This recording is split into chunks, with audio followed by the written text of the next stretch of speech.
नमस्कार दोस्तों, मैं फिर से आ गई आपके लिए एक नई कहानी लेकर। कहानी शुरू करूं उससे पहले अगर आपने मेरे चैनल को सब्सक्राइब नहीं किया तो सब्सक्राइब कर लें, इस वीडियो को लाइक करें और अपने फ्रेंड्स और फैमिली के साथ इस वीडियो को शेयर भी करें। तो चलिए कहानी शुरू करते हैं। इस कहानी से पता लगता है कि धरती पर गरुड़ और नागों की उत्पत्ति कैसे हुई, क्यों गरुड़ नाग के दुश्मन हुए, क्यों नागों की जीभ आगे से दो हिस्सों में बटी हुई होती है और कैसे गरुड़ भगवान विष्णु के वाहन बने।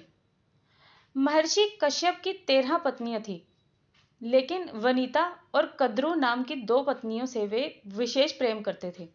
एक दिन महर्षि जब आनंद भाव में बैठे थे तो उनकी दोनों पत्नियां उनके समीप पहुंची और पति के पांव दबाने लगी। प्रसन्न होकर महर्षि ने बारी बारी से दोनों को संबोधित किया। तुम दोनों ही मुझे विशेष प्रिय हो, तुम्हारी कोई इच्छा हो तो बताओ। कद्रू बोली, स्वामी, मेरी इच्छा है कि मैं 1000 पुत्रों की मां बनूं। फिर महर्षि ने वनिता से पूछा। वनिता ने कहा, मैं भी मां बनना चाहती हूं स्वामी, किंतु 1000 पुत्रों की नहीं बल्कि सिर्फ एक पुत्र की। लेकिन मेरा पुत्र इतना बलवान हो कि कद्रू के 1000 पुत्र भी उसकी बराबरी ना कर सके। महर्षि बोले, शीघ्र ही मैं एक यज्ञ करने वाला हूं। उस यज्ञ के बाद तुम दोनों की मां बनने की इच्छा अवश्य पूरी होगी। महर्षि कश्यप ने यज्ञ किया। देवताओं और ऋषि मुनियों ने सहर्ष इस यज्ञ में हिस्सा लिया। यज्ञ संपूर्ण करके महर्षि कश्यप पुनः तपस्या करने के लिए चले गए। कुछ माह के पश्चात वनिता ने 2 तथा कद्रू ने 1000 अंडे दिए। कुछ काल के पश्चात कद्रू ने अपने अंडे फोड़े तो उनमें से काले नागों के बच्चे निकले। कद्रू ने खुशी से चहकते हुए वनिता को पुकारा, वनिता, देखो मेरे अंडों से कितने प्यारे बच्चे बाहर निकले हैं। वनिता बोली, सचमुच बहुत खूबसूरत है। कद्रू, बधाई हो। अब मैं भी अपने दोनों अंडों को फोड़कर देखती हूँ। ये कहकर वनिता अपने अंडों के पास गई। उसके पास 2 अंडे थे। उसने एक अंडे को फोड़ दिया, लेकिन अंडे के अंदर से एक बच्चे का आधा बना शरीर देखकर वो सहम गई और बोली, हे भगवान, जल्दबाजी में मैंने ये क्या कर डाला। ये बच्चा तो अभी अपूर्ण है। तभी फूटे हुए अंडे के अंदर से बालक बोल पड़ा, जल्दबाजी में अंडा फोड़कर तुमने बड़ा अपराध कर डाला है। इसके फलस्वरूप तुम्हें कुछ समय तक दास्ता करनी होगी। वनिता बोली, अपराध तो मुझसे हो ही गया, लेकिन इसका निराकरण कैसे होगा पुत्र। अपूर्ण बालक बोला, दूसरे अंडे को फोड़ने में जल्दबाजी मत करना। यदि तुमने ऐसा किया तो जीवन भर दास्ता करने से मुक्त नहीं हो पाओगी, क्योंकि उसी अंडे से पैदा होने वाला तुम्हारा पुत्र तुम्हें दास्ता से मुक्ति दिलाएगा। इतना कहकर अंडे से उत्पन्न अपूर्ण बालक आकाश में उड़ गया और वनिता दूसरे अंडे के पकने का इंतजार करने लगी। समय पाकर अंडा फूटा और उसमें से एक महान तेजस्वी बालक उत्पन्न हुआ, जिसका नाम गरुड़ रखा गया। गरुड़ दिन प्रतिदिन बड़ा होने लगा और कद्रू के 1000 पुत्रों पर भारी पड़ने लगा। परिणाम स्वरूप वनिता और कद्रू के संबंध दिन प्रतिदिन कटु से कटुतर होते गए। एक दिन जब वनिता और कद्रू भ्रमण कर रही थी, कद्रू ने सागर के किनारे दूर खड़े सफेद घोड़े को देखकर वनिता से कहा, बता सकती हो वनिता, दूर खड़ा वो घोड़ा किस रंग का है। वनिता बोली, सफेद रंग का। कद्रू बोली, शर्त लगाकर कह सकती हो कि घोड़ा सफेद रंग का ही है। मुझे तो इसकी पूंछ काले रंग की नजर आ रही है।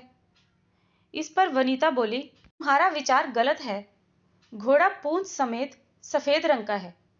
दोनों में काफी देर तक यही बहस छिड़ी रही। आखिर में कद्रू ने कहा, तो फिर हम दोनों में शर्त हो गई। कल घोड़े को चलकर देखते हैं। यदि वो संपूर्ण सफेद रंग का हुआ तो मैं हारी, और यदि उसकी पूंछ काली निकली तो मैं जीत जाऊंगी। हम दोनों में से जो भी हारेगी उसे जीतने वाले की दासी बनकर रहना पड़ेगा।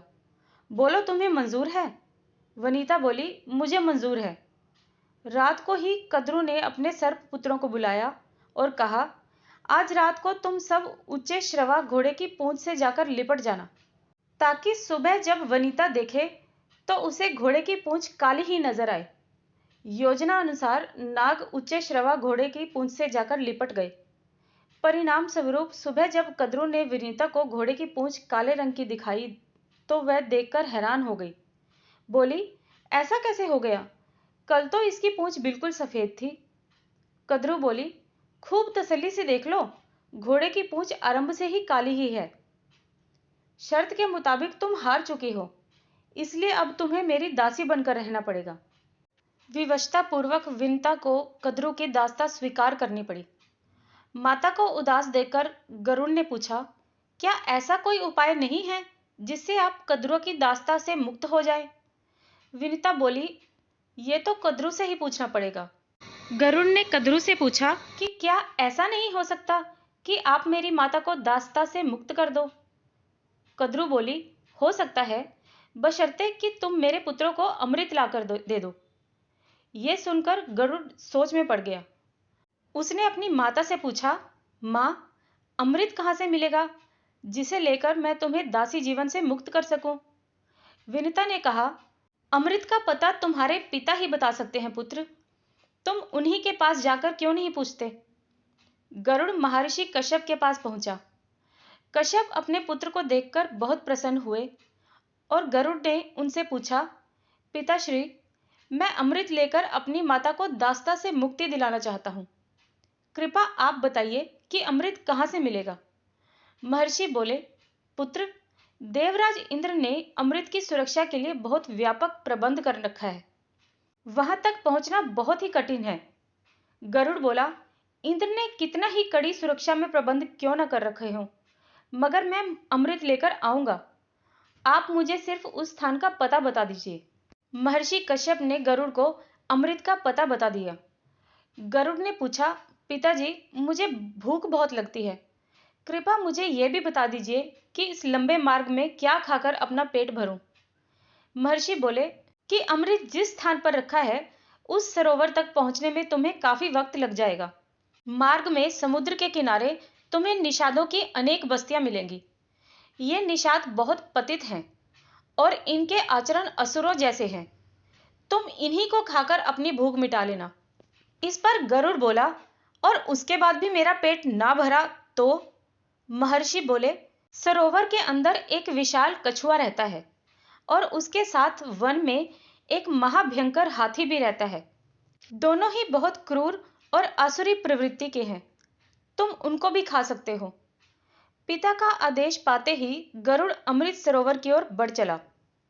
मार्ग में उसने निषादों की बस्ती को खाकर अपनी भूख मिटाई और फिर अमृत सरोवर पर पहुंचकर कच्छप और हाथी को अपने पंजों में दबाया और दोनों को खाने के लिए किसी उचित जगह की तलाश में उड़ चला। सोमगिरी पर्वत पर लहलहाते ऊंचे वृक्षों को देखकर जैसे ही उसने एक वृक्ष पर बैठना चाहा, तो उन सब के भार से वृक्ष की शाखा टूटकर नीचे गिरने लगी।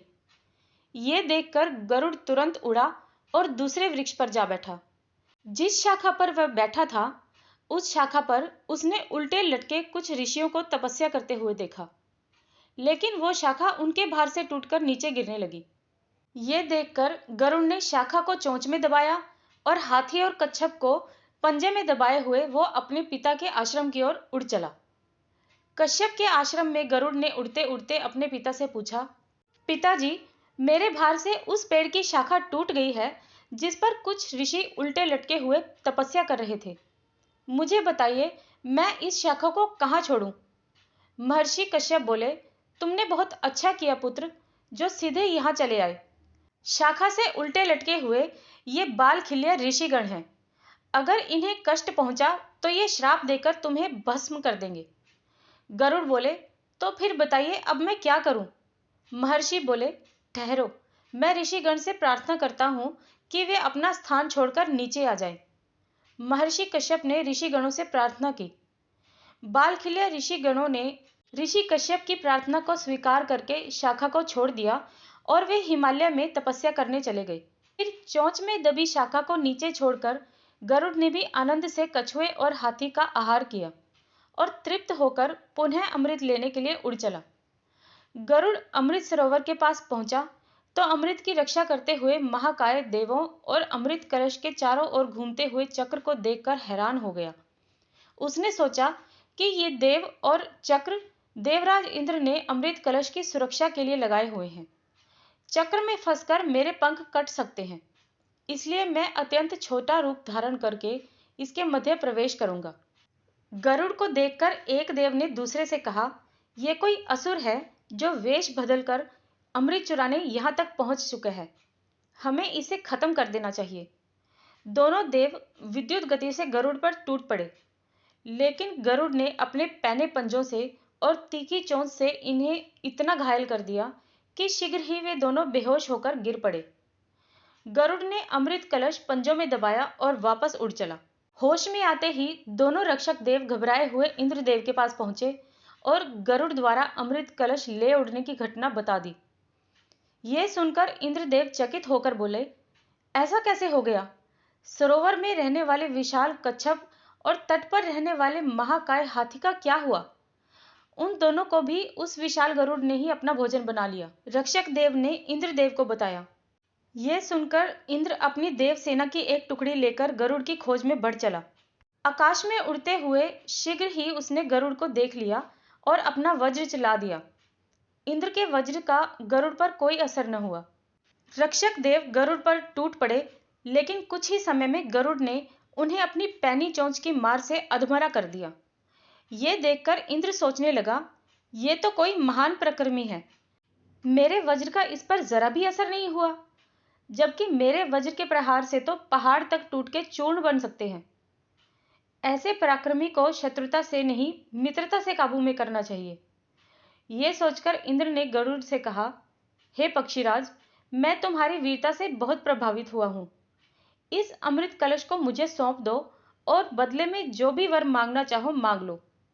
गरुड़ बोला, ये अमृत मैं अपने लिए नहीं, अपनी माता को दास्ता से मुक्त कराने के लिए नाग माता को देने के लिए जा रहा हूं, इसलिए ये कलश मैं तुम्हें नहीं दूंगा। इंद्र बोला, ठीक है, इस समय तुम इस कलश को ले जाकर नाग माता को सौंप दो, किंतु उन्हें इसे प्रयोग मत करने देना। उचित मौका देखकर मैं वहां से कलश लेकर गायब हो जाऊंगा। गरुड़ बोला, अगर मैं तुम्हारी बात मान लूं तो मुझे बदले में क्या मिलेगा? इंद्र बोला, तुम्हारा मनपसंद भरपेट भोजन। अगर तुमने मेरी बात मान ली तब मैं तुम्हें इन्हीं नागों को खाने की इजाजत दे दूंगा। गरुड़ बोला, यही तो मैं चाहता हूं। नाग मेरे स्वादिष्ट भोजन है, किंतु एक ही पिता की संतान होने के कारण मैं इन्हें कहते हुए हिचकता हूं। अब मेरी हिचक दूर हो गई है। अब मैं आपके कथनानुसार ही कार्य करूंगा। यह कहकर गरुड़ अमृत कलश लेकर कद्रु के पास पहुंचा और उनसे बोला, माते, अपनी प्रतिज्ञा अनुसार मैं अमृत कलश लेकर आ गया हूं। कृपा करके अब आप अपने वचन से मेरी माता को मुक्त कर दें। कद्रु ने उसी क्षण विनिता को वचन से मुक्त कर दिया और अगली सुबह अमृत नागों को पिलाने का निश्चय करके वहां से चली गई। रात को उचित मौका देखकर इंद्र ने अमृत कलश उठा लिया और उसी जगह पर पहुंचा दिया जहां से वो आया था। अगले दिन सुबह अमृत कलश को गायब देखकर नाग बहुत दुखी हुए और उन्होंने उसी कुशा को चाटना शुरू कर दिया जिस पर अमृत कलश रखा था, और इसी कारण उनकी जीभ दो हिस्सों में विभाजित हो गई। गरुड़ की मातृभक्ति से प्रसन्न होकर भगवान विष्णु गरुड़ के सामने प्रकट हुए और बोले, मैं तुम्हारी मातृभक्ति देखकर बहुत प्रसन्न हूं पक्षीराज। मैं चाहता हूं कि अब से तुम मेरे वाहन के रूप में मेरे साथ ही रहो। गरुड़ बोला, मैं बहुत भाग्यशाली हूं प्रभु, जो स्वयं आपने मुझे अपना वाहन बनाना स्वीकार किया। आज से मैं हर क्षण आपकी सेवा में ही रहूंगा और आपको छोड़कर कहीं नहीं जाऊंगा। इस तरह उस दिन से पक्षीराज गरुड़ भगवान विष्णु के वाहन के रूप में प्रयुक्त हो गए। गरुड़ के भगवान विष्णु की सेवा में जाते ही देवता भय मुक्त हो गए, और क्योंकि नागों के छल के कारण गरुड़ की मां विनिता को दास्ता स्वीकार करनी पड़ी थी, इसीलिए नाग और गरुड़ एक दूसरे के दुश्मन हो गए। आपको ये कहानी कैसी लगी मुझे कमेंट बॉक्स में जरूर बताएं और मेरे चैनल को सब्सक्राइब करना ना भूलें। धन्यवाद।